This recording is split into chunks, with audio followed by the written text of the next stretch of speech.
In the last 24 hours, the Houthis have launched their largest attack against commercial shipping in the conflict so far. Is the Red Sea crisis spiraling out of control? I'm Paul, U.S. Army combat veteran. Let's break it down. Okay, so your question, first off, is what has happened? Well, in the last 24 hours, the Houthi rebels, these are Yemeni-backed separatists under Iranian command, it's generally recognized, fired what appear to be 18 UAVs, drones, 2 anti-ship cruise missiles, and 1 anti-ship ballistic missile, which were shot down by the collective efforts of course, FA-18s from the Eisenhower, plus some guided missile destroyers, the Gravely, the Laboon, the Mason, and the UK's HMS Diamond. This is a massive attack, the largest that we've seen from the Houthis, targeting, and almost all of these were targeting freighter vessels. This is commercial traffic, non-military traffic, and as we've talked about elsewhere on the channel, the Houthis will tell you that they're all Jewish controlled, right? But I think that's mostly like conspiracy theory talk. The truth is these are international shipping conglomerates like Maersk, and they're owned by, well, their shareholders in most cases, and they're crewed oftentimes by multinational crews, Thais, Filipinos, that sort of thing. And so and oftentimes their cargo is cargo from a variety of companies, really anyone paying to ship it. So it could be everything from food to iPhones. So again, when the Houthis say they're targeting, this is some thing they're doing in support of Gazans, it really doesn't make much sense. It's just kind of lashing out at the nearest thing. But there is a sophistication to their strategy, right? They're Iranian controlled, and the Iranians are not stupid. They're sophisticated actors. But we're going to break down why in just a little bit. We just want to get through the facts of what has happened right now. This is also the first large-scale attack by the Houthis since 13 nations, including the United States, issued a joint statement pledging to hold the militants accountable. Of course, the Houthis were also struck recently, or killed. 10 Houthis were killed when they came into direct conflict with the U.S. Navy as they tried to board and take hostage a commercial vessel. The U.S. Navy intervened and sunk a number of Houthi ships, and the Houthis swore they would respond. And according to a statement they issued, this attack is their response. Now, again, you may be confused about, to the Houthis, how attacking, international shipping companies based in like Denmark and Norway is going to strike back against their enemies, the U.S. Navy. Again, there's a strategy, I think. But the important thing to understand is that the UN Security Council has stepped up their statements, stating, quote, a resolution backed by 11 members is calling not just for the Houthis to stop targeting civilian traffic, but to release the members of the seized vessel, the Galaxy Leader, whose crew is currently being held hostage. Again, I point out the Galaxy Leader, operated by a Japanese company, seized last year. So, right, the statement from the U.S., quote, the message to the Houthis today was clear: cease these attacks immediately, from the U.S. And the strategy that the Houthis are implementing here is that right now, the Israel-Hamas conflict is two-dimensional, right? It's Israeli and it's Gazans. Everybody else is a neutral party, is a third-party actor. I won't say neutral, but they're third parties to the conflict.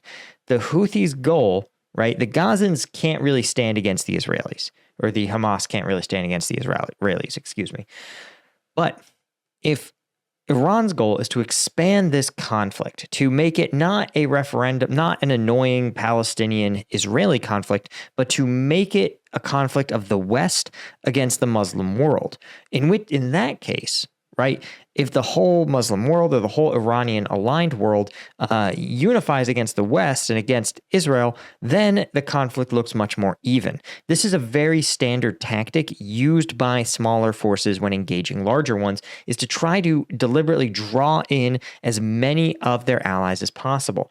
And if the U.S. and Israel become involved, it's going to look to the Muslim world like, the West and the secular West, who are anti-Muslim, are have it out for the Islamic world. And then Iran will come out on top of this kind of expanding conflagration. This is why Hezbollah is stepping up their attacks, and it's why the Houthis are deliberately going after this channel traffic, right? They want, well, they may not even realize it themselves, but Iran is likely using them as targets for U.S. forces to escalate to hit sites in Yemen. The idea will be that the U.S. forces, as they're already hinting, right? The U.S. and U.K. are already saying, hey, we're going to go after these Houthis. You can't just keep shooting, right? They said there will, quote, be consequences for such attacks. And the U.S. has shown, right, when just like when their own air bases were attacked several weeks ago, the U.S. absolutely can and will launch strikes in retaliation, right? And so when you attack U.S. protected shipping lanes, you're also going to draw some fire, right? The Houthis claim, quote, yeah, we're targeting a U.S. ship that was providing support for the Zionist entity. It's a reference to Israel. Right. It says the operation came as an initial response to the treacherous assault on our naval forces by U.S. enemy forces. Again, it's not treachery. The U.S. Navy was responding to you trying to take a civilian ship hostage. And it really annoys me when they pretend like it's so, oh, we were so victimized. We were betrayed by the United States. What do you think is going to happen? Like, what would happen to me? I'm a U.S. citizen. If I tried to take a commercial ship hostage, the U.S. Navy would shoot holes in me. Okay. So like, it's not a betrayal for you to be like, oh, we're not allowed to commit this crime against civilians. Like, dude, they're civilians. They're third country nationals. Sorry. The Houthis are just such dirtbags. It just drives me crazy. But this is why they're not sophisticated actors, and it's why they're being manipulated by Iran.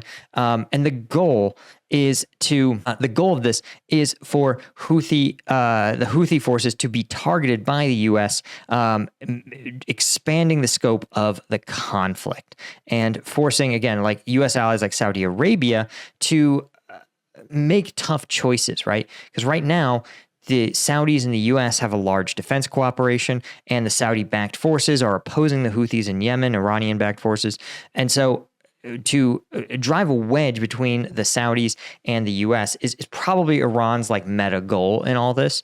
In addition to simply expanding the conflict, will achieve this goal of bifurcating their chief rival, the Saudis, from their chief ally, the United States. The other thing that I thought was really important that I wanted to talk about, first off, do not worry, guys, because the U.S. gerontocracy, our 80-year-old leaders are absolutely on it once they deal with their cancer. Yeah, apparently Defense Secretary Lloyd Austin, dealing with a cancer diagnosis, which, again, you wish him nothing but the best of health, nothing to absolutely get better. But as a 70-year-old man, you're a little old to be the SecDef, my guy. Stay home with your family, right? Like, I'm so glad like he got the treatment, cured the cancer, one and done. But yeah, man, you're 70 years old. And bear in mind, Lloyd Austin, 10 years younger than the sitting U.S. president. So these are old people, man. These are old people running this country. And this is a difficult, taxing crisis to understand. Multidimensional, multifaceted, requires really sophisticated actors. Anyway, if you're interested, right? If you need a boost to stay focused and achieve what you want to achieve, you're going to need Strike Gum. Let me see. I got it right here. Boom. Strike Gum. It's my secret weapon for my New Year's resolutions. At least all the fitness related ones, right? I don't need caffeine to, drink less. But man, want to work out more, got some jiu-jitsu goals, and to give me that boost of energy that I need, Strike Gum's the way to go. It has 90 milligrams of caffeine in every single piece. That means that this little bad boy contains as much caffeine as a Red Bull or as an Amp Energy, but zero sugar. And we have tons of discounts, military discounts. We have even just a discount if you sign up for the email where we send you more discounts as they happen. So check it out, strikegum.com. And yeah, Thank you guys. Thank you to the 3,000 people. We just had our 3,000th order of Strike Gum. Thanks to all you guys that made the first year, really the first 4 months of Strike Gum, just such an insane success. I appreciate you guys so much. Okay, here's what I thought was also really interesting.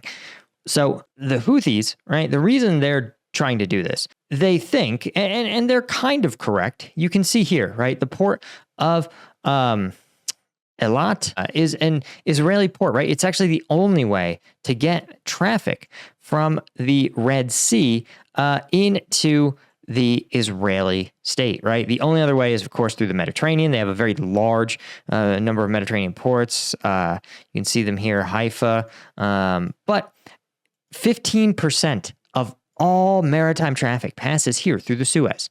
And you can see them here, right? There's a big backlog of boats as they pass in and out of the Suez Canal. And the idea for the Houthis is, and they've successfully done this, right? A lot of companies now, for risk reasons and insurance reasons, they can no longer pass through the Red Sea because it's too risky. And so their insurance companies are saying, okay, you have to now divert your traffic around the Horn of Africa. And you can see how incredibly crowded the Horn of Africa is now. And this is not an accident.